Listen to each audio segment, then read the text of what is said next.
อันนี้ก็เริ่มต้นเลยอยากครูบาอาจารย์เปิดลงไปยังบัดถึงไหนกำเตือศรัทธาญาติโยมมา2-3คณะเนาะก็ถ้าเฮาบ่อยู่ก็คงจะลำบากครูบาอาจารย์ปีกลับขึ้นมาตังบนนี่มาปั่นปอนให้สถาแห่งก็เลยได้ประจำการได้ทำหน้าที่ตั้งแต่แมลงทวามาเอ่อพอสถาญาติโยมกลับไปก็เพียวปัดกวาดอยู่ที่นี่นะกลางคืนก็ได้6 โมง1 ทุ่มก็ได้สวดมนต์ทำวัดเย็นซึ่งสถานที่แห่งนี้มีสารูปปิมปาของพระสัมมาสัมพุทธเจ้ามีพระธาตุเจดีย์3 องค์ซึ่งก็ได้พูดถึงพระธาตุเจดีย์ก็ได้บรรจุหัวใจไปเรียบร้อยแล้วนะยังบ่ได้ยกฉักกำเตือบบ่ได้แต่สิ่งศักดิ์สิทธิ์สิ่งสำคัญที่เป็นที่สักการะบูชาก็ได้บรรจุไปเรียบร้อยแล้วเพราะฉะนั้นสถานที่นี่คือสถานที่ที่ศักดิ์สิทธิ์อาตมาก็ได้สวดมนต์ปฏิบัติธรรมอยู่ที่นี่ในค่ำคืนที่ผ่านมาแล้วก็จัดรายการธรรมะคลายเครียดร่วมกับทีมงานของโยมปีพิสมัยสุริยดรเนาะที่สถานีวิทยุเพื่อการศึกษา 104.50 เมกะเฮิรตซ์วัดฝายหินในค่ำคืนที่ผ่านมาก็นั่งปฏิบัติธรรมอยู่ที่นี่จนถึงตอนดึกนะคะก็บ่มีใครมา มีแต่คนไก่ไปไก่มาบีบแต่ต้อนเต้นนะจากนั้นดึกแล้วก็ขึ้นไปจำวัดอยู่ที่ในป่าตังบนที่เคยปักรถอยู่เนาะอรสถาญาติโยมก่อนที่จะอุจาเรื่องราวต่างๆวันนี้ก็ขออนุญาตนำสารธรรมสิ่งสำคัญมาอู้กับสถาญาติโยมมาบอกมากล่าวเป็นสารธรรมยามเจ้าเนาะสถาญาติโยมทั้งหลายก็คงจะส่วนใหญ่เนาะก็คือคนเฒ่าคนแก่อีป่ออีแม่ทั้งหลายก็มีลูกมีเต้ามีลูกมีหลานกันนะแล้วก็มีบางครอบครัวก็โชคดีที่มีลูกมีหลานอยู่ถอยฟังกรรมแล้วก็มีลูกมีหลานที่กตัญญูแต่ว่าบางครอบครัวพ่อแม่เป็นคนที่สนใจใฝ่ในธรรมมีลูกมีหลานจัดนักแท้มีทรัพย์สมบัติจัดนักแท้แต่ว่ายามเฒ่ายามแก่มานั้นลูกหลานบ่ค่อยสนใจ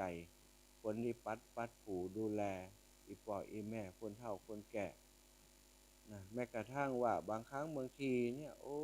เฒ่าแก่อายุ70-80ก็หวังจะเปิงลูกเปิงหลานมาตายละไปเหี่ยบางฝ่องก็เป็นโรคฮิตบางฝ่องก็อุบัติเหตุก็มีกันบางฝ่ายก็เป็นโรคฮิตบางฝ่องก็อุบัติเหตุก็มีกันหลายครอบครัวด้วยกันอาตมาเดินธรรมยตราเพื่อการศึกษาสถาญาติโยมได้พบปะคนเฒ่าคนแก่เนาะก็อู้จากันฟังธรรมท่านมาเมินแล้วฮักอย่างลูกอย่างเต้าเน้อท่านมาหาบัดเดี๋ยวนี้อีแม่คิดถึงลูกถึงเต้าแล้วก็มานั่งให้นั่งห้องหม่นอกหมองใจก็ถามว่าจะได้อีแม่ฟังธรรมเฮาแล้วแล้วก็มาให้มาห้องเรื่องอะไรอย่างเพิ่นก็ว่าแม่ลูกแม่ก็เป็นตู้เจ้าเหมือนกันนะแล้วเพิ่นจะได้เพิ่นเสียชีวิตไปเห็นแล้วนะอายุรุ่นราวคราวเดียวกับท่านเนี่ยแม่ฟังธรรมะมาฟังรายการที่ท่านจัดได้ยินท่านอู้คำว่าอีป่ออีแม่มากึดเติงหาตุเปิ้นบางพ่องก็บ่มีลูกเป็นพระเจ้าแต่ว่ามีลูกเป็นเจ้าบ้านนี่ล่ะแต่ลูกเปิ้นก็ห้องพ่อห้องแม่ว่าอีป่ออีแม่เป็นคนดีเหมือนกันแต่ว่าเสียชีวิตจากไปด้วยอุบัติเหตุบางพ่องก็กำลังจบอีแม่ก็หวังว่าจะได้เปิ่งปาอาศัยลูกมีลูกคนเดียวตันเฮยอุบัติเหตุมาพรากชีวิตเขาไปเหี่ยถึงวันนี้ก็อยู่โดยตัวคนเดียวเนี่ยก็อาศัยเบี้ยยังชีพของผู้สูงอายุอยู่ศรัทธาญาติโยมไปปะที่สุดท้ายเนาะไปหมู่บ้านแห่งหนึ่งในชนบทแห่งหนึ่งโยมปอบเพิ่นก็นิมนต์ไปพักที่ประจานแล้วก็นิมนต์ไปรับบิณฑบาตตอนเจ้าที่บ้านเพิ่นก็หันบ้านหลังใหญ่หลังโตได้สนทนาปราศัยกันว่าสบายแล้วเนาะแปลงบ้านหลังใหญ่หลังโตไว้ให้ลูกให้เต้าอีปอก็ว่าท่านเฮย แปลงบ้านไว้ให้คนเฒ่าสองคนเนี่ยกะลูกเต้ามันบ่มีไผมาอยู่ตัวแล้วโอ้จะได้ป่ะลูกไม่ยิงมีลูกสองคนไม่ยิงคนปัจจัยคนตายละไปเหี่ยหมดวะคนหนึ่งเป็นโรคมะเร็งอีกคนหนึ่งก็เป็นโรคฮิตสมัยก่อนที่มันยังบ่มียารักษาสถานเพิ่นก็เสียชีวิตจากไปหลานมีหลานอยู่คนหนึ่งเพิ่นก็ไปเฮียนไปอยู่กับครอบครัวของตาของยายไปเหียอีน่ะปู่ก็อยากก็เลยว่าโอ้วันหน้าจะมีไผเลี้ยงดูก็บ่มีบ่ฮู้อันนี้คือสิ่งที่มันเป็นปัญหาของสังคมยุคปัจจุบันนี้เนาะสถาวันนี้ก็เลยอยากจะนำสาระธรรมเกี่ยวกับเรื่องของการมีลูกมีเต้าดูแลพ่อกอยจะใดแล้วก็มีพ่อมีแม่ควรจะดูแลพ่อกอยจะใดจริงๆแล้วเรื่องนี้เป็นเรื่องของพื้นฐานเนาะในครอบครัวเปิดห้องว่าคิหิปฏิบัติพระสงฆ์องค์สังฆเจ้าที่เปิ่นบวชอันพรรษาเดียวหรือว่าบวชบ่เมินต่างจะมีหลักสูตรของงานของต่างคณะสงฆ์ควรจะเอาไปเรียนนักธรรมชั้นตรีแล้วก็ในนักธรรมชั้นตรีนี่ก็เปิดห้องว่ามีคิหิปฏิบัติการปฏิบัติของคฤหัสถ์เป็นจะใดพ่องอีเนาะส่วนใหญ่ก็จะมีเรื่องสำคัญที่เปิ่นเน้นก็คือทิศทั้ง6การดูแลอุปถากอุปถัมภ์ทิศทั้ง6การปูจาทิศทั้ง6ควรจะทำจะได้ทิศทั้ง6นั้นมีทิศอย่างพ่องทิศเบื้องหน้าทิศเบื้องหลังทิศเบื้องซ้ายทิศเบื้องขวาทิศเบื้องบนทิศเบื้องหลังสถานทิศเบื้องหน้าก็คือตื่นมาปุ๊บก็หันแล้วทิศเบื้องหน้ากราบก่อนเปื้อนก่อนต่างนั่นก็คือบิดามารดาพ่อแม่คือทิศเบื้องหน้าของลูกของเต้าลูกเต้าควรจะปฏิบัติตัวจะได้กับพ่อกับแม่ทิศเบื้องหน้าของเฮาเนี่ยตื่นมาตึงหันตึงปะแล้วบัดตื่นก็ตึงหันอยู่แล้วก็คือตื่นลูกเต้าทุกคนเนี่ยสิ่งที่เขาเกิดออกมาสิ่งที่เขาจะหันเป็นสิ่งแรกเป็นคนแรกก็คือพ่อแม่สถาทั้งหลายตั้งในพุทธศาสนาเขาว่าเป็นทิศที่สำคัญที่สุดก็ว่าได้บ่มีพ่อมีแม่ไผจะเกิดมาได้เนาะสถานทั้งหลายพ่อแม่เขาควรจะปฏิบัติต่อต้านจะใดในธรรมวินัยที่พระพุทธเจ้าสอนไว้ก็คือเพิ่นเลี้ยงเฮามาเพิ่นเลี้ยงเฮามาเพิ่นเลี้ยงดูแลเฮามาจนใหญ่หน้ากาบานเพราะฉะนั้นสิ่งที่เฮาจะควรจะทำก็คือต้องเลี้ยงท่านตอบตอนใดก็เฮาใหญ่แล้วเนาะเป็นละอ่อนก็ตามเถอะเฮาก็ควรจะทดแทนบุญคุณของพ่อของแม่บ่ใช่ว่าล้อจนเพิ่นเฒ่าเพิ่นแก่ไปดูแลบ่ใจบัดเดี๋ยวนี้ก็หันละอ่อนบางคนซะทาแม้กระทั่งว่าอยู่อายุ 6-7 ขวบเริ่มเลี้ยงดูพ่อแม่ได้แล้วทำอาชีพอะไรอย่างขายของออนไลน์พ่องเนี้ยอย่างพ่องเป็นดาราเป็นนักแสดงเป็นร้องเพลงมีความสามารถพิเศษก็สามารถเลี้ยงพ่อเลี้ยงแม่ได้ก็มีนี่สถาบันต้องรอให้ใหญ่เนาะเพิ่นเลี้ยงเรามาเฮาเลี้ยงท่านตอบการเลี้ยงพ่อแม่ตอบนี่บ่ได้หมายความว่าจะเลี้ยงเอาเสาะเงินเสาะทองมาให้เปิ้นอย่างเดียวบ่ใช่เลี้ยงเปิ้นตอบนี่อย่างเช่นว่าโอ้อันเปิ้นสอนเฮาเนี่ยกับข้าวกับปลาเฮาก็เนี่ยกับข้าวกับปลาให้เปิ้นตื่นมาบ่เจ้าก็นึ่งข้าวเป่าไฟให้พ่อให้แม่บ่ให้เปิ้นได้ลำบากเนาะเสาะกินเสาะว่าหากินมาดูแลพ่อแม่ก็เนี่ยสามารถเนี่ยตั้งแต่เฮาน้อยๆได้นะช่วยทำกิจการข้อที่2ช่วยทำกิจการของเปิ้นพ่อแม่ทำกิจการอย่างอยู่ก็แล้วแต่จะเป็นเนี่ยให้ใส่สวนหรือว่าทำธุรกิจอย่างก็แล้วแต่ก็ต้องจวดขวนขวายช่วยเปิ้นบ่ใช่ว่าโอ้เฮาเรียนหนังสืออยู่บ่เกี่ยวกับเฮานะพ่อแม่ก็เนี่ยไปก็มีหน้าที่เลี้ยงเฮาก็เลี้ยงไปติ๊กๆบ่ได้ซะท่าเพราะว่างานการที่พ่อแม่ทำเนี่ยวันหนึ่งเปิ้นซัวไว้เฮาก็จะต้องเนี่ยเป็นทำเป็นเปิ้นเนี่ยให้เนี่ยนาเอาข้าวเอาปลามาเลี้ยงเฮาก็ต้องช่วยเปิ้นบางครั้งบางทีเฮาเนี่ยการนัดบ่ได้ละอ่อนตอนแต่นี่จะไปบกให้บกดินบกสวนบ่ได้ก็รดน้ำกะปลูกผักกะอย่างเงี้ย ดูแลพักคือเปิ่นดูแลผลละหมากหลากไม้คือปอกคือแม่อย่างนี้ก็ถือว่าช่วยกิจการงานของเปิ่นสถานข้อที่3ดำรงวงศกุลดำรงวงศกุลของปอกของแม่พ่อแม่ทุกคนมีต้นตระกูลมีวงศกุลเปิ่นมีลูกไม่ยิ่งก็ดีลูกปวดใจก็ดีเปิ่นก็หวังว่าสักวันหนึ่งถ้าเปิ่นบ่อยู่แล้วเปิ่นจากไปแล้วก็จะมีลูกมีเต้าสืบต่ออายุสืบต่อวงศกุลของเปิ่นให้อยู่ต่อไปอย่างอีเป็นต้นข้อที่4เปิ่นบอกว่าประพฤติตนให้เหมาะสมเหมาะสมจะได้บางครั้งบางทีปอเป็นครูบาอาจารย์ปอเป็นทหารตำรวจเป็นผู้หมวดผู้กองเป็นข้าราชการชั้นผู้ใหญ่หรือว่าเป็นปอเลี้ยงเอียงคำเป็นคนมีหน้ามีตาในสังคม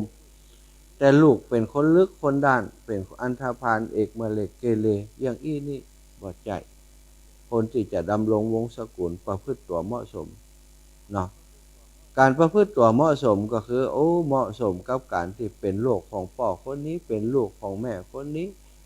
พ่อคนนี้เป็นมีญาติพี่น้องกี่คนจะได้เฮาเป็นลูกเป็นหลานเป็นไอ้อย่างก็ต้องปฏิบัติตัวให้เหมาะสมเคารพญาติเคารพผู้รักผู้ใหญ่ในครอบครัวตั้งตัวให้เหมาะสมมีเป็นคนที่มีคุณธรรมห้องว่าประพฤติตัวที่เหมาะสมสถานการประพฤติตัวที่เหมาะสมก็ต้องทำตลอดตั้งแต่เขาเป็นละอ่อนเนี้ยพ่อแม่สั่งสอนอย่าง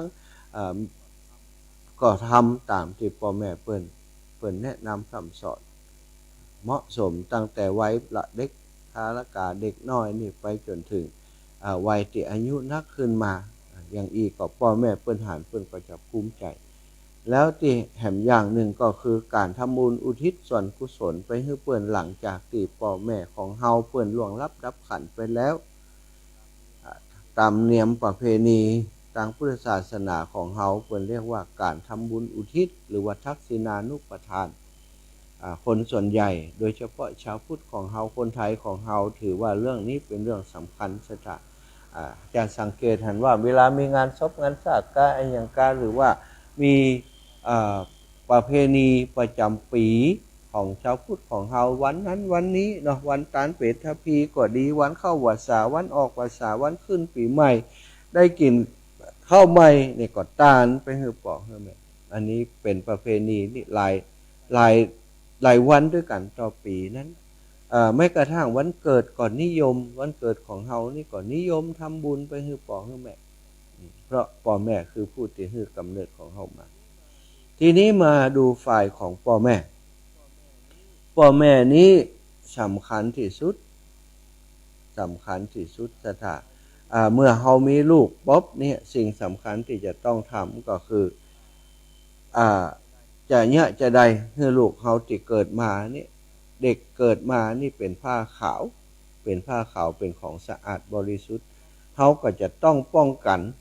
บ่ให้ผ้าขาวนี่แปดเปื้อนบ่ให้เป็นสีดำบ่ให้เป็นสีต่างๆที่บ่พึงปรารถนาก็คือกั้นเขาบ่ให้ประพฤติความชั่วบ่ให้ประพฤติความชั่วทั้งกายวาจาใจต้องป้องกันไว้เลยพ่อแม่จะต้องสอนต้องอบรมว่าอันใดคือสิ่งที่บ่ดีอันใดคือสิ่งที่บ่งามอันใดคือสิ่งที่จะแปดเปื้อนการประพฤติบ่ดีมีกี่อย่างเนาะการตั้งกายมีอย่างพ้องการทำร้ายคนอื่นการลักทรัพย์การไอ้อย่างต่างๆหมู่นี้การกล่าวคำหยาบการพูดเพ้อเจ้อการพูดเท็จการจุไล่เขาการหล่อลวงคนนั้นคนนี้อันนี้คือบาปทางวาจาบาปทั้งใจการพยาบาทอาฆาตการปองร้ายการใส่ร้ายใส่ความคนอื่นการเบียดเบียนผู้อื่นอันนี้เป็นกรรมชั่วเฮาคนเป็นพ่อเป็นแม่จะต้องสั่งสอนแล้วก็ป้องกันบ่ให้ลูกเฮาไปทำสิ่งเหล่านั้นศรัทธาทั้งหลายข้อที่2นอกจากป้องกันจากความชั่วแล้วเนาะบ่ให้ลูกไปคบเพื่อนที่เป็นนักเลงไปอย่างต่างๆบ่ให้ทำความชั่วแล้วก็ต้องสอนให้ตั้งอยู่ในความดีบอกให้เขากันเขาบ่ให้ไปทำความชั่วแต่ว่าบ่สอนวิธีการปฏิบัติตัวให้ตั้งอยู่ในความดีก็มีโอกาสที่เขาจะลงไปสู่สิ่งที่บ่ดีบ่งามหรือไปทำความชั่วได้ การป้องกันให้ลูกตั้งอยู่ในความการทำให้ลูกตั้งอยู่ในความดีก็คือการอบรมสั่งสอนบอกข้อน้ำข้อธรรมว่าควรจะเนี้ยจะได้ควรจะทำจะได้ในเรื่องนั้นเรื่องนี้ปฏิบัติต่อพ่อต่อแม่ปฏิบัติต่อบุพการีจะได้ปฏิบัติต่อพระสงฆ์องค์เจ้าจะได้ธรรมะคืออะไรอย่างก็ควรจะสอนลูกให้เข้าใจความรักความโลภความโกรธความหลงความโลภความหลงเป็นสิ่งบดีจะได้ศีลมีอะไรอย่างพ้องศีลข้อที่หนึ่งคืออะไรอย่างอันนี้เปิ่นบอกว่าคือถ้าเราจะให้เขาตั้งอยู่ในคุณงามความดีก็คือเริ่มสิ่งแรกก็คือต้องให้ลูกเต้ามีศีลรักษาศีลพ่อแม่ต้องเป็นตัวอย่างในการรักษาศีลให้ลูกได้หันปาลูกไปวัดไปวาให้อยู่ในคุณงามความดีอยู่ในกระแสของการทำความดีศีลข้อถึง5ข้อเนี่ยสถาจะทำให้เขาถ้าเขารักษาได้เขาก็กลายเป็นคนดีเขาก็ตั้งอยู่ในความดีข้อที่3คือความรู้คือวิทยาการอย่างที่สำคัญต่อลูกต่อเต้าในสมัยก่อนส่วนใหญ่ก็คือลูกจะทำงานอยู่กับพ่อกับแม่ก็เรียนรู้กับพ่อกับแม่บ่ลีโรงเรียนคนในสมัยยุคก่อนยุคหินยุคล่าสัตว์สถาเปิ้นก็ป้าลูกไปล่าสัตว์สอนวิธีล่าสัตว์อย่างอี้จะล่าจะได้สัตว์ตีใหญ่เหลือเฮาสัตว์มีเขี้ยวมีพิษควรจะล่าจะได้จะแปลงอาวุธจะได้จะมีอาวุธจะได้ป้องกันตัวหรือว่าใจล่าสัตว์ได้สอนกำมือสอนปลาไปสอนปลาไปเหียนปลาไปหู้ปลาไปเผชิญกับปัญหากับ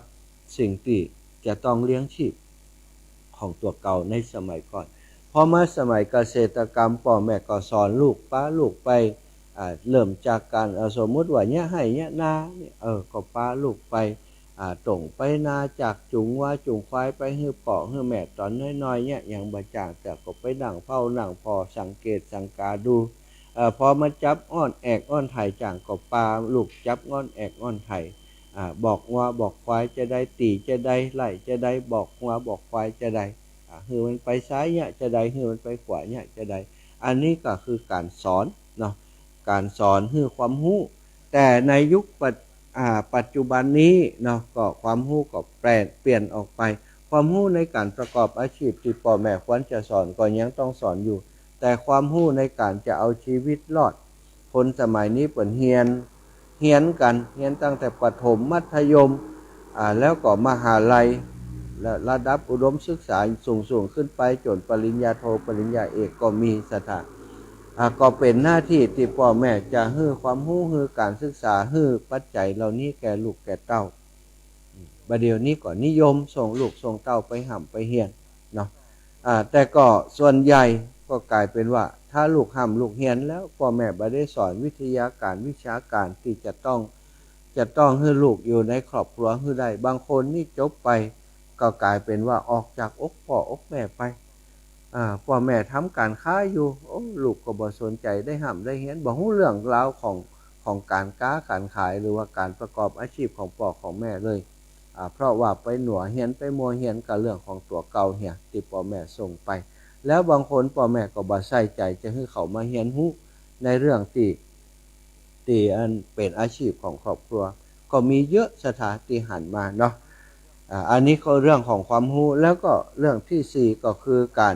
ถึงวันถึงเวลาเมื่อลูกใหญ่หน้ากาบานมีงานทำแล้วก็จบการศึกษามีงานทำหรือว่ามาประกอบอาชีพอยู่กับพ่อกับแม่ได้สิ่งที่พ่อแม่จะต้องทำต่อก็คือเป็นธรรมชาติของมนุษย์คนเฮาถึงวันหนึ่งเขาก็จะต้องแต่งงานมีครอบมีครัวถ้าสมัยก่อนเพิ่นเรียกว่าคนเฒ่าคนแก่จะหาคู่ครองที่เหมาะสมฮึถ้าเป็นลูกแม่หญิงก็ต้องไปเสาะหาลูกเขยลูกเขยบ้านอื่นที่มีความรู้มีความประพฤติดีมาเป็นลูกเขยมีอาชีพมีการงานทำเป็นคนดีมาเป็นลูกเขยเช่นเดียวกันตรงข้ามก็คือถ้ามีลูกบ่าวก็ต้องไปหาลูกไปที่เป็นคนดีมีศีลมีธรรมมาเป็นลูกไปเพื่อจะได้ดูแลครอบครัวดูแลลูกของเฮาดูแลหลานของเฮาให้เป็นคนดีเพิ่นก็จะเสาะให้แต่ในสมัยนี้บ่ได้เสาะอย่างอันแล้วสถาน แต่ว่าก็มีส่วนในการช่วยลูกเจ้าตัดสินใจคนบัดเดียวนี้ไปห้ำไปเฮียนอยู่ด้วยการศึกษาเฮียนฮู้กันไปอยู่ด้วยกันก่อนเหมือนกับฝรั่งเพื่อนอยู่ด้วยกันบ่ได้ก็เลิกลากันไปถ้าอยู่ด้วยกันได้ก็แม่ปามาแนะนำคือพ่อคือแม่ฮู้จักพ่อแม่ก็พิจารณาดูเขาน่าจะอยู่ด้วยกันได้หรือว่ามาพอแล้วบอกค่อยท่านะก็สามารถจะฮือกรรมมาทัศนาอากาศเย็นเหมือนกันเจ้านี่คือกรรมแนะนำกับลูกกับเจ้าว่ากึดดีๆพอก่อนบ่ลูกบ่รอไปสักหน่อยก่อนบ่ถ้ามันพร้อมมันอย่างดูแหมสักหน่อยถ้ามาอยู่ด้วยกันได้ก็ค่อยว่ากันเนาะศึกษากันไปแหมสักหน่อยอย่างอี้ก็ถือว่าการช่วยตัดสินใจให้ลูกในการหาคู่ครองบางครั้งบางทีนั้นในสายตาของลูกคนที่มีความฮักอยู่นี่ก็อาจจะมองคู่ครองคนที่จะตัวเองฮักเนี่ยเป็นคนดีไปหมดแต่บางพ่อแม่ไปทราบมาจากคนนั้นคนนี้ไปหันมาว่าละอ่อนคนนี้บดีนะสัมมาเลเทเมาติดยาเสพติดมีแม่หย่ามียิงตีอื่นไปแต่ลูกเขาบอกฮู้เขาก็ต้องหาโอกาสหาวิธีการบอกให้เขาว่ารอไปก่อนอย่างอันอย่างนี้นี่ก็คือการช่วยหาคู่ครองเหมือนกันในยุคสมัยนี้ศรัทธาเมื่อหาคู่ครองได้แล้วเขาแต่งการแต่งงานแล้วกาใหญ่หน้ากาบานพอที่จะมอบทรัพย์สมบัติให้ก็เป็นหน้าที่ของพ่อที่จะมอบทรัพย์สมบัติให้ลูกบางคนมีลูกหลายคน 4-5 คนก็ต้องแบ่งทรัพย์สมบัติให้เหมาะสมกับลูกกับเต้าไป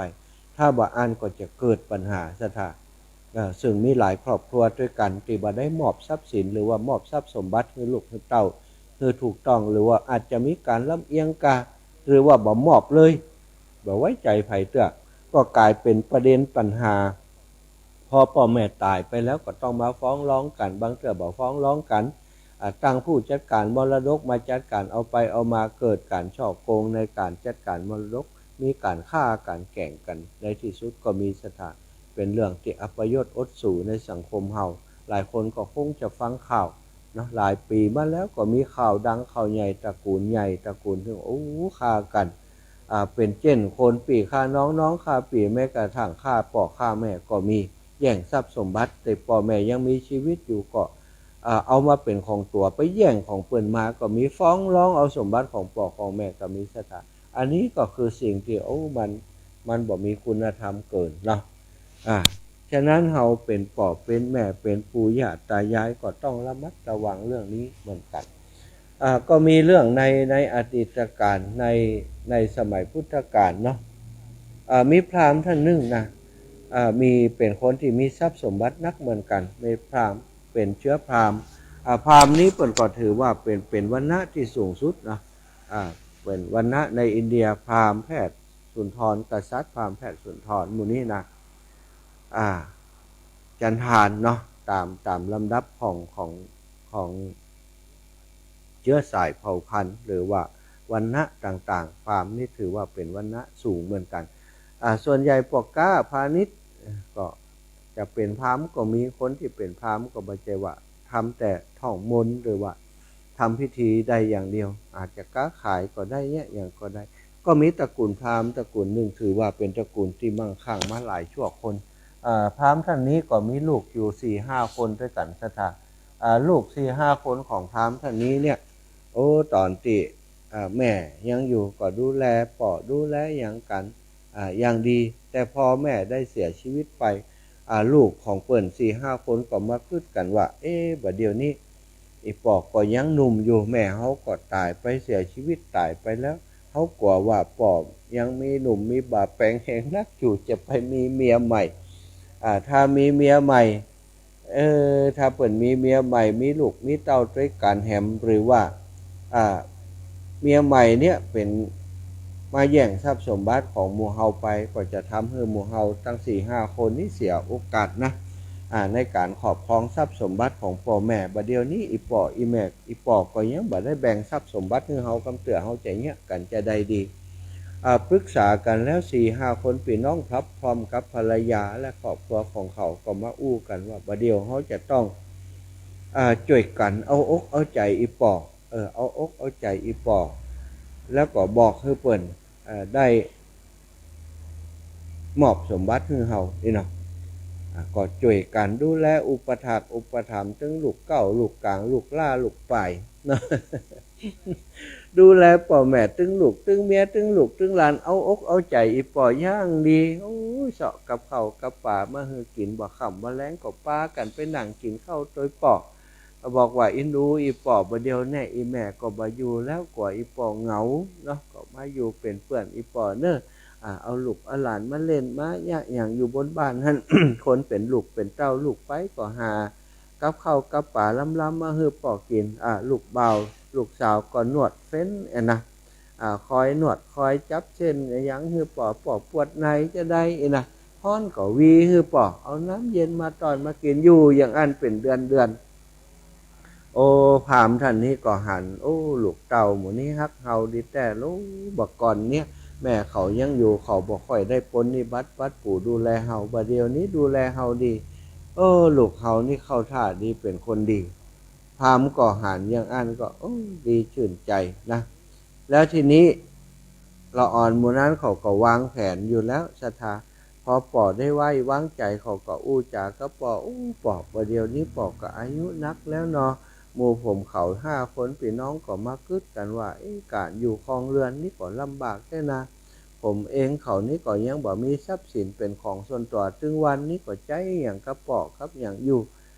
ถ้าวันหน้าถ้าผมมีทรัพย์สินอย่างเป็นส่วนตัวแล้วอย่างบัดเดียวนี้ที่ดินของอีปอกก็มีนักมีหนานะทรัพย์สินก็มีหลายแต่ก็ยังบ่ได้แบ่งเป็นเรื่องเป็นราวหมู่ผมเขาก็เลยบอกกล้าจะเนี้ยไปพัฒนาจะมาเนี้ยอย่างจะลงทุนอย่างก็เนี้ยบ่ได้เพราะว่าบ่มีสตังค์อีนะพออย่างอีป๊อบถามกับพอแล้วบัดเดียวนี้ก็ดูแล้วว่าลูกมื้อนี้มันคงบ่ทิ้งเฮานะลูกมื้อนั้นก็ฮื้อคำมั่นสัญญาว่าปอบ่ต้องห่วงถ้าปอมามอบทรัพย์สมบัติมอบที่ดินที่ให้ที่นาอย่างฮื้อผมแล้วผมหมู่ผมเขาก็เนี้ยอย่างถึงวันเนี้ยจะดูแลปอบ่ฮื้อเดือดร้อนพอเป็นอย่างอีพรามก็เลยเชื่อใจวางใจก็แบ่งสมบัติฮื้อสถาอยากแบ่งสมบัติเพราะได้สมบัติไปแล้วเริ่มผิดปกติเคยได้มากินข้าวด้วยปอกเคยเนี้ยกับข้าวลำมากิน4-5 ครอบครัวมาอยู่ด้วยปอกหมดก็เปลี่ยนกันแล้วสถาวันนี้ไอ้กินไปฮื้อปอเนอะมูสู่ไปกันเนอะกูก็ไปแล้วกูไปวันพุธน่ะเปลี่ยนกันจาก5 ครอบครัวมากลายเป็นครอบครัวเดียวจากครอบครอบครัวเดียวกลายเป็นว่าบางวันก็มาบางวันก็บ่มาสถาทำให้อีปอนี่อะไรเขาบ่มาก็ไปหาเขาไปหาลูกเก้าอยู่วัน2 วันเป็นก็ว่าอีปอยังบ่ไปแอวหาบ่ไอ้กลางพ่องบ่ไอ้ละอีน้องลาพ่องไอ้ยังพ่องพัดเวียนเปลี่ยนกันไปกลายเกิดเป็นว่าพอปอไปอยู่ด้วยวัน2 วันก็เริ่มจะด่าจะว่าจะพาดพิงสถานที่เคยนวดเคยเฟ้นเคยเนี่ยกินเนี่ยครบเพื่อล้ำบ่มีไผใส่ใจสนใจทำให้พามท่านนี้หู้ได้ทันทีว่าลูกเต้าของเปิ้นเนี่ยที่ทำดีต่อเปิ้นที่ผ่านมาก็เพียงแต่หวังทรัพย์สมบัติต่ออันอยู่เมินไปบ่ถึงเดือนให้สถาเหยพฤติกรรมเปลี่ยนไปหมดไปบ้านไผ่เปิ้นก็ว่ากระดาไปบ้านคนนั้นไปบ้านคนนี้บ้านนี้บ่มีอย่างกินเนอะวันนี้ว่าอีเป็นต้นซะตะก็ทำให้ท่านพามนี่เสียใจกับลูกกับเต้าอยู่บ่ม่วนก็เลยบอกหู้ใจเนี้ยจะได้ซะตะหนีออกจากบ้านจากจองของตัวเก่าไปเพราะว่ายกให้เขาหมดแล้วมีถ้วยมีอย่างที่พอจะขอทานได้ก็เอาไปเหี่ยอันเดียวใส่เสื้อผ้าได้เสื้อผ้าติดเนื้อเสื้อติดตัวไปเป็นคนอนาถาบ่มีไผพอคอยดูแลไปขออันทานจากเจ้าบ้านกินไปขอทานจากเจ้าบ้านกินไปขอกินข้าวกับเปิ้นมีการมีงานที่ไหนก็ไปเอาเศษอาหารไปอาหารที่เหลือมากินเอาซะท่าได้รับความทุกข์ยากลำบากลูกเต้าหมู่นั้นก็เสวยทรัพย์สมบัติบ่ได้ใส่ใจสนใจพ่อเปิ้นก็ไปของเปิ้นซะท่าเพราะเปิ้นบ่มีความสุขสุดท้ายก็ไปนอนอยู่กระต๊อบน้อยๆอาศัยคนอื่นอยู่ไปอยู่ในกระต๊อบน้อยๆป่ากว่าก็ขาดกะลุ่งกะลิงวันหนึ่งหลังจากกินข้าวที่ได้รับเศษอาหารจากตาลของเปิ้นมาก็ไปนอนอยู่ในตูบพอดีก็ไปกึดเติงว่าเฮาเคยหันพระพุทธเจ้าเค เคยหันสมณะรูปหนึ่งโอ้มีหน้าตาอิ่มเอิบยิ้มแย้มแจ่มใสบ่เคยรังเกียจไผ่ใบหน้าจะเปื้อนไปด้วยรอยยิ้มตลอดหันแล้วมีความสุขก็กึดเติงหาเปิ้นอยากจะไปเข้าพบเข้าเฝ้าเข้าไปอู้สนทนาด้วยเปิ้นเป็นผู้ที่บ่รังเกียจไผ่บ่ว่าเป็นคนรวยหรือว่าคนจนต้อนรับหมดพามกึดได้อย่างอันแล้วก็กำก๊อกขอตานไปเหี่ยใส่เสื้อผ้ากะลุงกะลิงแล้วก็มีไม้เต้าไปเหี่ยเดินไปงกเงินไปถึงพระวิหารเชตวันก็ไปกราบพระพุทธเจ้านั่งสมควรส่วนข้างหนึ่งก็สนทนาธรรมกันพระพุทธเจ้าก็สนทนาปราศัยโดยอาการยิ้มแย้มแจ่มใสว่าถามว่าท่านเป็นท่านพราหมณ์บักก่อนนี้เคยหันว่าท่านเป็นผู้ที่มีผิวพรรณวรรณะเป็นพราหมณ์ผู้ใหญ่ในเมืองสาวัตถีนี้จะได้ว่าบัดเดียวนี้มากลายเป็นขอทานได้จะได้บ้านช่องห้องหอตันก็มีอยู่จะได้ว่ามาเที่ยวมาเตียวขอทานอย่างน่าอนาถาแบบนี้พราหมณ์ก็เล่าเรื่องราวทั้งหมดให้ฟังโอ้พระพุทธเจ้าก็บอกว่าโอ้พราหมณ์ท่านพราหมณ์ท่านจงเฮียนคาถาของเฮาเนอะแล้ววันพรุ่งนี้เอาไปอู้ในที่ประชุมของพราหมณ์เปิ้นพระพุทธเจ้าก็อันพราหมณ์นี่เฮียนคาถาจากพระองค์คาถาของพระพุทธเจ้าบ่ใจคาถาที่จะมาอันไล่พูดผีปีศาจหรือว่าไล่มนต์ให้คนฮักแต่ประการใดคาถาของเปิ้นมีเนื้อความที่แปลเป็นไทยแล้วก็ว่าข้าพเจ้ามีลูกอยู่4-5 คนก็หวังจะเปิ่งลูกเต้าเหล่านั้นเพื่อเลี้ยงดูพอกอยแต่บัดเดี๋ยวนี้ลูกเต้าเหล่านั้นเป็นอันธพาลปล่อยให้เฮาเนี่ยมาขอทานขออันเข้าเจ้าบ้านกินการมีลูกอันธพาลการมีลูกที่บดีเป็นทุกอย่างยิ่งไม่เท่าของคนเท่าไม่เท่าของเฮายังมีค่ามีราคายิ่งกว่าลูกอกตัญญูลูกอันธพาลไม่เต้าของเฮานี้ช่วยประคับประคองเฮาเวลาจะลุกจะเดินไปไหนบ่ให้เต้าบ่ให้หกล้มแล้วยังสามารถป้องกันสัตว์ร้ายในเวลาที่เดินทางได้แต่ลูกอันธพาลลูกเกเรช่วยเหลือเฮาบ่ได้เลยป้องกันเฮาบ่ได้เลยโอ้พอเฮียนคาถาเรียบร้อยเจ้ามาเปิ้นมีการประชุมของหมู่พราหมณ์ทั้งหลายพราหมณ์คนนี้ก็เข้าไปโดยสภาพที่มนหมองมอซอเสื้อผ้าขาดกระลุ่งกระลิ่งไปอยู่ในที่ประชุมพราหมณ์คนทั้งหลายหันก็ตกใจว่าพราหมณ์นี้จะได้เป็นอย่างอีกลูกเต้าของพราหมณ์คนนี้ก็นั่งในที่ประชุมหันพราหมณ์คนนี้เข้าไปถึงตั้งหลังที่ประชุมหันคนทั้งหลายก็รังเกียจแต่ว่าในวันณะเดียวกันเพิ่นก็ฮือตีนั่งพราหมณ์คนนี้ก็ยกมือขออู้ประธานหัวหน้าพราหมณ์ก็ว่าท่านจะอู้อย่างวะออกมาอู้ตั้งหน้าเพชรพราหมณ์ก็เดินไปอยู่ตั้งหน้าที่ประชุมเอาไม้เต้าซอกไปงกเงินโอ้คนตั้งหลายหันก็เอ็นดูเพิ่นก็อู้ขึ้นมาตามคาถาที่ว่าไปตะกี้อยากพราหมณ์อู้จบพราหมณ์ตั้งหลายอยู่ในที่ประชุมหันก็ฮู้ทันทีว่าลูกของพราหมณ์คนนี้โอ้ละป่อละแม่ทิ้งป่อมันโลนี่คนทั้งหลายก็ปากันโห่ขึ้นมาบอกว่าเอ้าหมู่เฮาทั้งหลายช่วยกันเงียบบาหมู่นี้กำเหรอปิดประตูไว้แล้วก็เงียบมันมาเฮาช่วยกันประชาทานมันเหี่ยมันเป็นลูกบ่ดีเป็นลูกอกตัญญูเอาลูกของพราหมณ์หมู่นั้นจะโดนเขาย่ำจะโดนเขาลุมจะอันก็ปากันลุกขึ้นมาล้นไปหาป่อขอเปิ่งปารมีป่อช่วยเฮาจิ้มป่อช่วยเฮาจิ้มเฮาผิดไปแล้วป่อช่วยเฮาจิ้มไปฮื้อเขาฆ่าเฮาป่อตั้งแต่นี้ไปเฮาจะดูแลป่ออย่างดีโอ้หมู่พราหมณ์ลูกพราหมณ์ทั้ง3-4คนตึงลูกตึงเมียตึงหลานตึงลูกตึงหลานหมู่นั้นก็ไปขอพราหมณ์เพื่อช่วยเหลือพราหมณ์พอหันจังอันก็โอ้บอกคนทั้งหลายว่าท่านทั้งหลายอย่าทำลายลูกข้าพเจ้าเลยอย่าทำลายลูกของข้าพเจ้าเลยบัดเดี๋ยวนี้เขาเป็นคนดีแล้วข้าพเจ้ารับรองว่าเขาจะเป็นคนดีอีเนาะหมู่นั้นทั้งหลายก็บอกก็เลยขู่ลูกพราหมณ์ว่าเอาละบัดเดี๋ยวนี้ถ้าเจ้าจะเลี้ยงดูพ่อแม่ถ้ารับสัญญาว่าจะเลี้ยงดูพ่ออย่างดีเขาก็จะปล่อยสักครั้งหนึ่ง แต่ว่าถ้าวันใดถ้าท่านพามาเป็นคนอนาถาแบบอีมาขอทานแบบอีแหมมึงตายแน่วะ ศรัทธา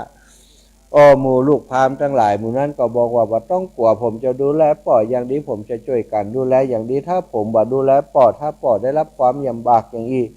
หมู่ผมเขายอมให้ท่านทั้งหลายบุกตีได้ตั้งแต่วันนั้นมาหมู่ลูกเต้าของพามก็ป้าท่านพามไปขี่คอขี่หลังไปกลับไปบานไปสะสางล้างช่วยเสาะผ้าเสื้อใหม่มาหื้อท่านพามจัดตีรับตีนอนช่วยกันปฏิบัติปัดปู่พามอย่างดีทีแรกก็เนี้ยโดยความกลัวที่จะโดนบุกโดนตีแต่ว่าพอเนี้ยไปเกิดความสุขศรัทธาเกิดความสุขขึ้นว่าเฮาดูแลพ่อแม่บัดเดี๋ยวนี้ทรัพย์สมบัติของเฮากิจการของเฮาก็ดีขึ้นความกตัญญูนี่เป็นสิ่งที่ดีแท้เลยหลานของพามก็เช่นเดียวกันพอพ่อแม่ดูแลปู่อย่างดีดูแลตาอย่างนี้เขาก็ช่วยกันดูแลก็กลายเป็นว่าครอบครัวนั้นมีความสุขอีกครั้งหนึ่งแล้วก็พราหมณ์เนี่ยก็กลับไปหาพระพุทธเจ้าไป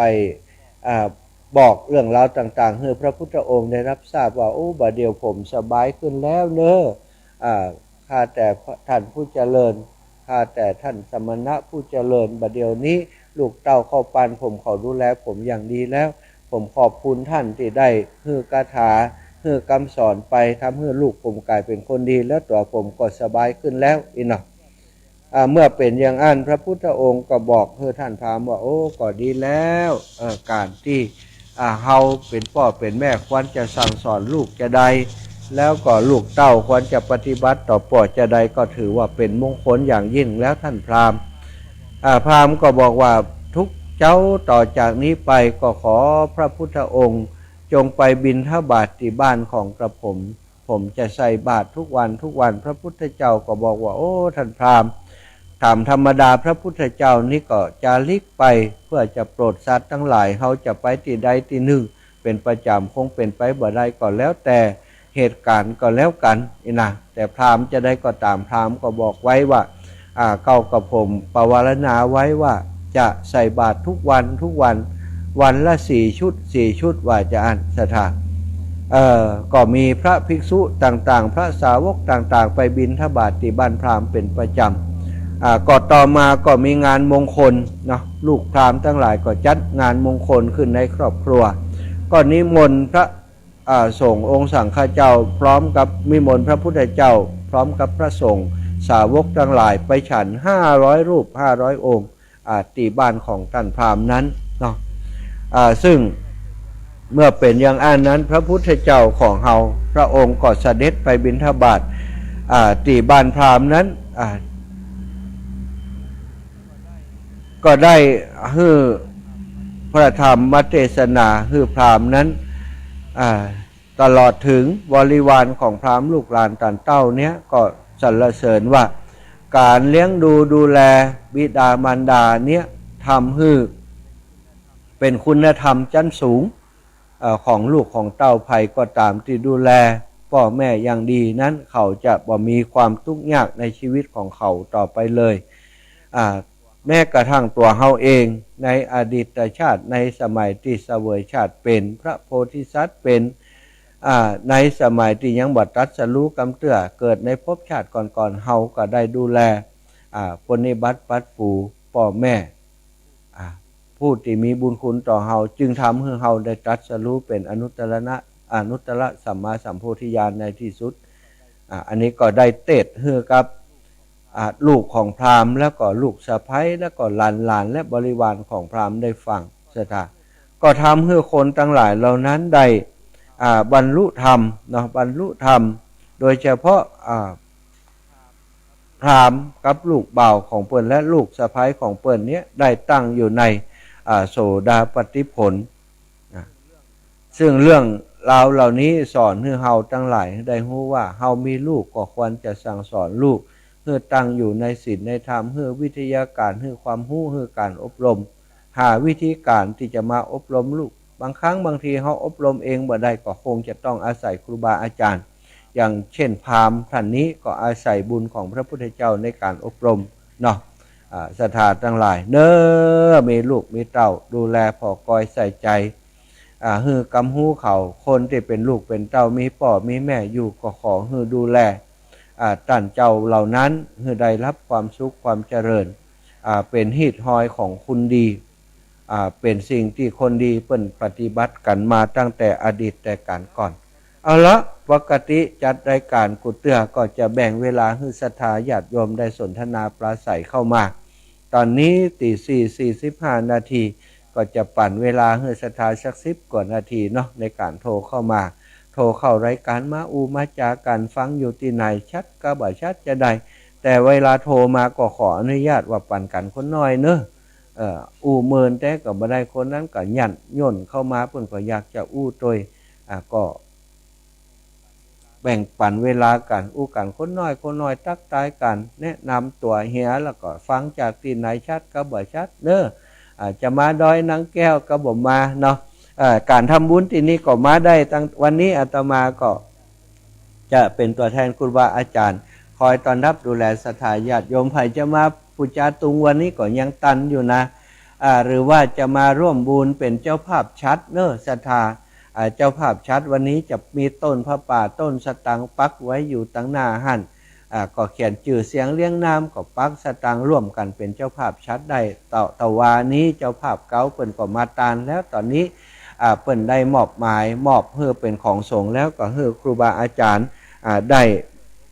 เปิดโอกาสให้ศรัทธาญาติโยมได้เป็นเจ้าภาพโดยได้เจริญปอนโยมป้อน้อยบุญปันมโนคอนพืชเติงหาป้อเนอครับผมวันที่18จะได้ไปกราบท่านที่ดอยนางแก้วเลยโอ้ดีกะได้ล้อพวกพี่ป้อเนอผมเป็นกำลังใจท่านมหาเนอกราบไหว้สาครับผมสาธุบุญรักษาโอ้ดีมาเร็วไปเร็วอีปอบปันกันคนน้อยกับแม่บัวพัดกุหลันบ้านต้นสร้างเจ้าอีแม่โอ้หายไปเมินป้ากันเมินวันที่21 22ป้ากันผู้นี้แม่วันที่22ป้ากันเนาะเจ้าบุญรักษาเนื้อแม่เน้อเจ้าแม่สาธุมาเร็วไปเร็วปั่นกันคนน้อยอย่างว่าก็แล้วกันแม่สุแก้วคำอ้วนเนาะบ้านสีโพธารามเนาะสาธุอีแม่ได้ฟังนะเจ้าโอ้ชัดดีเนาะแม่เนาะเจ้าสาธุมาดอยนางแก้วก็ไม่ได้ไปเจ้าบ่เป็นหยังเนาะฝากบุญหอมบุญกันมาเน้อแม่เน้อมาบ่ได้ก็อนุโมทนาก็ปะเจ้าเจริญปอนบุญรักษาแม่เน้อเจ้าเอาแล้วเจริญปอนเปลี่ยนสลับสายกำเน้อจากทางใดอีแม่นมัสการเจ้าจากหลังการแม่สาวอำเภอแม่อายเจ้าไผก็แม่จันสมเจ้าแม่จันสมเจ้าแม่ฟังอยู่นะเจ้าสาธุมาวันใดมาเพ่วันใดมาได้ไปเจ้าเพราะว่าตรงนี้มันมีรถไปมันมีตั้งไก่เจ้าตั้งหลายเลี้ยงฝางพุ่นวันที่22 23นี่ทางนาน้ำบ่อสว่างของเจ้าไปแม่ไปเจ้ามีคนฝากซองไว้จานให้ท่านตัวนะเจ้าดีกับป้ากันปุ้นนอกเจ้านวัตกรรมนะเจ้าบุญรักษาแม่บุญรักษาเอาแล้วแม่ดวงดีนาลตะน้ำรัดจอมตองเจ้าแม่เรียกมีน้อยนางแก้วพวกแกอยู่เพ่รูปเดียวนี่แม่ดับปิ้งนี่เนี่ยม่วนปะท้ออยู่รูปเดียวอยู่แตนครูบาอาจารย์เพื่อนแม่คอยต้อนรับศรัทธาญาติโยมเจ้าสาธุเน้อแม่เน้อแม่มาวันใดเพิ่งจะได้ไปเนี่ยหรอเจ้าตัวข้าวก็ดีนี่แหละบ่เป็นหยังอนุโมทนามาเน้อคอยฟังรายการไปเน้อแม่เน้ออนุโมทนาตัวเป็นนั่นน่ะเจ้าสาธุเอาละสลับสายเปลี่ยนแม่นวลห้องเจริญปอนโยมแม่นวลเทพเสด็จเนาะเจ้าไว้สาเจ้าอีแม่ฟังชัดเจนดีเนาะชัดเจนดีเจ้ามานักแก้วละกันเจ้าอยู่ด้อยนักแก้วเพื่อก็เฮามาตะวาบ่เจ้าละโลมาตาลนันตุงแล้วก็ลวดจ่วยงานเปิ้นนี่อยู่นอนเพิ่นเลยอีแม่ขี้ข้านปิกไปปิกมานะเจ้าบ่ได้โทรหากันแหละ เนาะเอาละอีแม่จะมาวันใดบ่ฮู้ น้ำ49เจ้า โอ้ดีแล้วป้ากันเพ่นเด้อพี่19กับปูจาเหรียญได้แล้วเนาะแม่เนาะ ครับ สาธุบุญรักษาบุญรักษาเอ้าขอบสลับสายก่อนเด้อแม่เด้อเจริญปอน เจ้าเก็บไว้เสียเจ้าได้ไหมแม่สุเกียวศิลปรนะเจ้า จ้า ติด แม่ ตามอยู่เนอะ โอ้สาธุ เจ้า บอกป้า ฟังชัดเจนดีนะเจ้า เจ้าแม่ขอบคุณขอบคุณ เจ้ามาได้ปล่อยโดยนางเที่ยวขออนุโมทนาบุญด้วยเด้อ สาธุสาธุได้ สา บุญ ธุสาธุเจ้า เจริญปอนอันนี้จะ แกไม่สาเจ้าท่านมหา โอ้ไผ่นี่ กับใครอ่ะ โอ้ไผ่นะกะเสียงยังแม่สีทอนแล้วอ่ะ เจ้าวันที่19ปักกันแน่นอนเนี่ยท่านมหา โอ้ดีกะดีกะโอ้เตี๋ยวไก่ เจ้า แล้วมาไก่ พวกเราเหรียญที่จองไว้ไปเน่ เจ้าอีแม่มาเนอะเจริญปอน เจ้าสาธุเจ้า สาธุเอาเจริญปอนแม่น้อยกัดนัดเนอะแม่น้อยเนอะ เจ้ากาไฟฟ้าเจ้าท่านมหาเจ้า เจ้าโยมแม่ เจ้าไม่น้อยกัดนับเด้อบางรอย3.5ชัดเจนดีเจ้า โอ้ดีโอ้ครูบาอาจารย์เปิ่นช่วยกันพอสถานีดีเนาะแม่เนาะ เจ้าสวัสดีนะเจ้าไว้ตาเจ้ารักษาสุขภาพดีๆนะเจ้าหมดจากโรคโควิดนะเจ้าไว้ตาเจ้า สาธุเจริญปอนโยมแม่ จันฟองก็ เจ้า โอ้ ขันมือ เจ้าแม่ ได้มาทั้งเจ้าพวกนั้นน่ะ โอ้นั่นแหะบ่ได้จะได้ไปนี่นะบ่ได้จะไปหากันนี่ แต่ว่าพาพูดดีจะมึงดอย อืมอ๋อดีแล้วอีแม่เอ๊ะตั้งเห็นมันไผ่บาฮันนี่ เจ้าเอ็มแม่จ้ะ ไปไง เจ้าบ่เป็นหยังไว้โอกาสตั้งหน้าก่อนถ้าจัดกลุ่มจัดก่อนก่อนได้ก่อยมาเด้อสาธุบุญรักษาอย่าบุญรักษาเอาปันกันคนน้อยก่อนนะอีเมนะเจ้าสาธุแม่ยายพร มาจะจ่าเจ้าท่านมหา เจ้ามาวันใดนี่ ก็บอกโอ้ โอ้ ท่านได้ได้บอกโอ้ บ่ฮู้ยังใดนี่บ่วางแผนเลยนี่ ไม่น้อยเพิ่งไปบอกโอ้ โอ้ไปกะแม่น้อยมากะเดี๋ยวเพิ่นถึงห้องยายพรเด้อ จ้าโอเคเอาจะปั่นกันคนน้อยก่อนนะอย่าแบ่งคนอื่นของนะแม่ยายพรนะสาธุบุญรักษา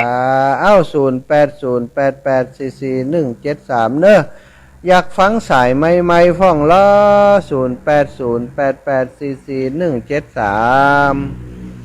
0808844173เบอร์ของอาตมาเนอะไผที่ยังจดบ่เอานี่สายใหม่แต่มาแล้ว4432จากตั้งได้ กับภาษาวัดด่านเจ้า เจ้า ท่านมหาเจ้า จากไหนนี่แม่เคยครั้งแรกกะโทรมาครั้งแรกกะ ไม่จันทิพย์ทับทิมสีนะเจ้า อ๋อแม่จันทิพย์ทับทิมสีเจ้า บ้านไหนก็ วัดเกตกาลามเจ้า อ๋อเกตกาลามเนาะมาวันใดแม่ แต่ว่านะเจ้าประเด็นนี้มันเกิดอะไรตึกกักไหนแล้วอันคนกินไปอันไอ้ตาลไอ้ก๋วยเตี๋ยวนั่นนะเจ้า โอ้มันเกิดเป็นโควิดขึ้นมาแล้วเจ้า บ่ลึกตึกตักไว้เห็นแล้ว จะว่างไว้ใด โอ้บ่เป็นหยังบ่ว่างก็บ่มาสาธุบุญรักษาแม่นะ เจ้าอิสเรียเจ้า เจ้าเดี๋ยวก็รักษาหายเนอะมันจะมีปัญหาหยังเนอะดูแลกันไปสาธุแม่บุญรักษา เจ้าไว้สาเจ้า พี่น้องวัดเกตกาลามกูคนเนอะเกิดเติงหาการเนาะโอ้ได้ขาดทุนเห็นแล้วก้าบ่ได้กินข้าวเตี๋ยวแล้วกันเจริญปอนแม่น้อยท่าโทกเนาะคนลำปางโอ้ฟังอยู่แหละสถานีใด เจ้าฟังอยู่เจ้า วัดบุญยวาสกันไหน วัดบุญยวาสเจ้า อ๋อวัดบุญยวาสเนาะวันนี้ออกรายการล่ะ เจ้าออกรายการจากดอยนางแก้วพี่เนอร์แม่เนอร์ อยู่ในน้ำแก้วแหละ ตัวเอาละปั่นกันคนน้อยนะบุญรักษาบุญรักษาเจ้า ใจเนื้อทานเนื้อ เจ้าเอแม่สาธุสาธุเอาแล้ว1210จากตั้งได้ ไหวสาเจ้าในฉันสีบันมะกอกประสานเลยเจ้า จันสีบ้านมะกอกประสาง เจ้าบางคืนเนี่ยบางชักอ่ะ โอ้ล่ะขึ้นหยัง เย็นนะเจ้าแล้วนี่จะคือตรงกันนี้ กลับมาแล้วแม่ ดีลำไม่ดีใจที่สุดเลย โอ้ เป็นคุณนะบอกอาจารย์ยันสาธิตแล้วโอ้ก็มีลูกศิษย์เนี่ยไม่ดีใจที่มีลูกศิษย์อาจารย์นี่เนาะ ใจลูกศิษย์ เจ้าดีนะเจ้า สาธุสาธุโอ้นี่ได้สายใหม่แล้วนะได้สายใหม่ขอแฮมสายก็แล้วกันนะเดี๋ยวจะคืนเวลาให้กับอาจารย์เปิ้นจะมีสปอตโฆษณามีอย่างแฮมอยู่สถาขออีก1สาย0808844173วันนี้ขอบคุณทุกสายติโทรมาให้กำลังใจกันเนอะบางห้องก็ตักตั้งลายตักตั้งอย่างมาแต่บ่ได้พอเนอะ82โอ้แม่น้อมแม่น้อมเป็นสายสุดท้ายเนอะเจริญปอนโยมแม่น้อมสุภาวงศ์ เจ้าสาธุเจ้าเหมือนน่ะไม่ได้ยินเสียงเนาะ นะกะมัวไปเดินอยู่นะกะครูบาอาจารย์พอดีมันช่วงก่อนนี้มันก็มีเรื่องที่จะต้องประชาสัมพันธ์ที่ดอยพระศรีสองเมืองหลายอย่างครูบาอาจารย์เพิ่นก็เลยพักตังเฮาไปพ้องไอ้อย่างพ้องอีแม่แล้วเขาก็บ่ค่อยได้อยู่กับตีเนาะเจ้า วันเจ้าก็อย่าปล่อยอัน ฟัง ทาง ซอ ตาแล้วก็อย่าลวดนะแม่โดยแก้ว โอ้สาธุเอาละอีแม่เวลาจะหมดเวลาแล้วก็ป้ากันที่เช้าเนอะ เจ้า รักษาขอบคุณทุกเสียงทุกสายที่โทรมาเป็นกำลังใจให้อาตมาเนอะไผจะมาหาวันนี้เทวดาที่อยู่ต่ำใกล้ๆนี่เนอะวันนี้สงสัยจะมามากกับปากกระป๋องเสียแล้วถ้าเทวดาบอกฮู้นะ พี่น้องขุนลาวแก่งพักมาแอวหาจิมเนอร์ตอนเจ้านี่นะถ้าบ่มาก็จะมาเนอะเนาะก็ขอความสุขความเจริญบังเกิดมีแก่ศรัทธาญาติโยมสาธุชนทุกผู้ทุกท่านทุกผู้ทุกคนจัตตารโอธรรมาวัฏันติอายุวโนสุขังพลังนิพพานังปรมังสุขัง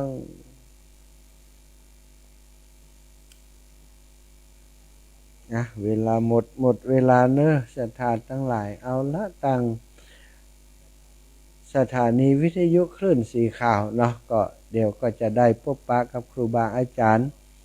ต่อจากนี้ไปแหมเรื่องราวต่างๆก็ได้แจ้งได้บอกกำหนดการอย่างต่างๆก็ฟังที่ครูบาอาจารย์ก็แล้วกันศรัทธาญาติโยมส่วนพี่น้องหมู่เฮาตั้งไลฟ์สด